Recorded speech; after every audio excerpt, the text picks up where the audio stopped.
C'est une opportunité de nous exprimer et d'appeler aussi à la mobilisation parce qu'il y a des actions à mener pour que cette victoire soit effective. Il y a d'abord l'inscription du président Laurent Gbagbo sur la liste électorale, d'une part, et d'autre part, les actions à mener pour que nous puissions cheminer vers la victoire finale en 2025. Relativement à son inscription sur la liste électorale, je peux dire qu'elle résulte uniquement d'un problème politique. Parce que juridiquement, les arguments qui ont été invoqués ne peuvent en aucune manière prospérer. D'abord, le braquage, en restituant les faits, le braquage de la BCEAO.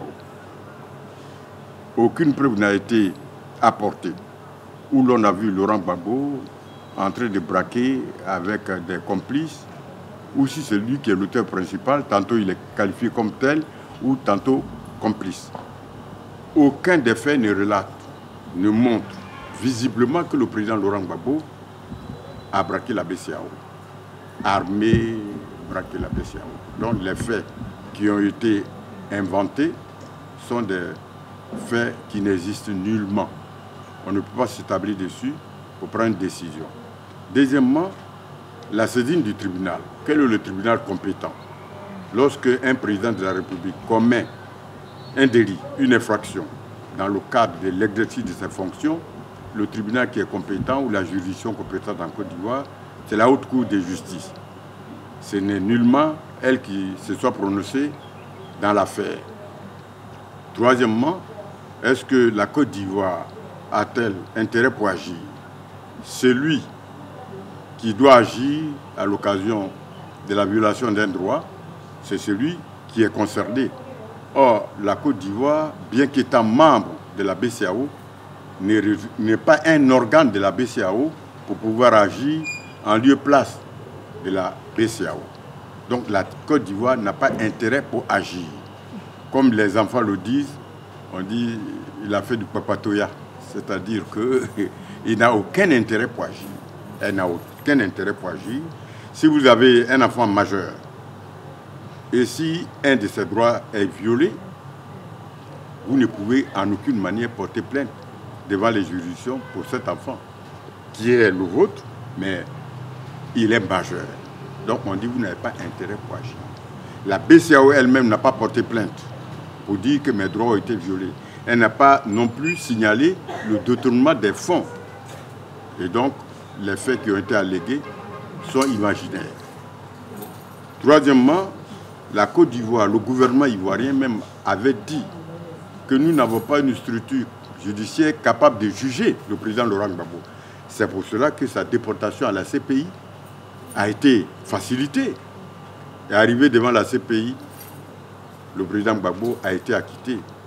Donc, si vous n'avez pas les tribunaux pour le juger, ou le tribunal n'a pas été mis en place, la haute cour n'existait pas, elle n'a pas été mise en place, alors à partir de ce moment, il nous apparaît incongru de dire que désormais vous allez le juger sur les mêmes faits.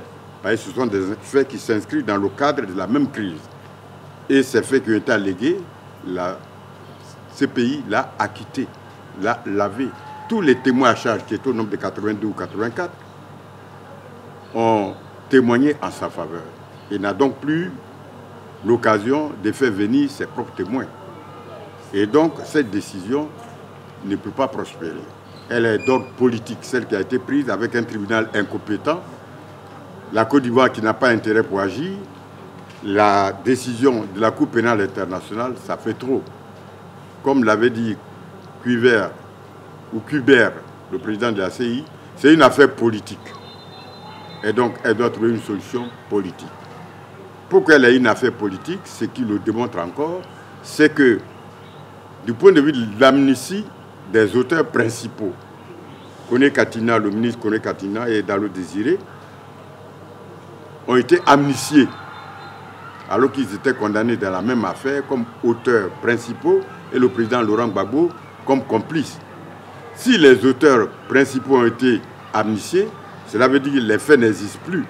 Pourquoi alors retenir la responsabilité d'un complice? Donc c'est une affaire purement politique. Juridiquement, elle ne prospère pas. les décisions prises par un tribunal national, en supposant qu'elles soient justes, ces décisions, ne l'apportent pas sur les décisions de la CPI, qui est une juridiction internationale. Et nous avons ratifié ce traité qui crée la CPI. On ne l'a pas ratifié, plutôt on a adhéré, parce qu'on n'a pas commencé la procédure négociation, signature et ratification. La CPI existait et le président Alassane Ouattara a adhéré, il a signé. À partir de ce moment-là, lorsqu'une décision d'un tribunal supérieur est prise, celles qui sont au niveau des États ne peuvent prospérer contre une telle décision. Et c'est en cela qu'on a dit que c'est une affaire purement politique. En dernier ressort, la Cour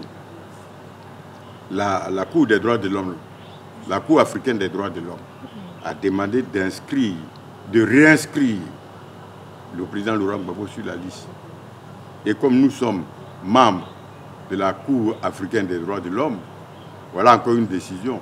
C'est après coup que la Cour ait décidé que le gouvernement ivoirien a dit désormais on dénonce le traité, on n'est plus membre de la Cour africaine.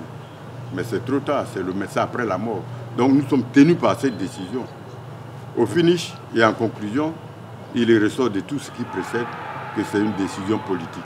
Au plan du droit, nullement pour quelqu'un qui a fait le CP1 du droit ne saurait recevoir une telle décision comme pouvoir prospérer.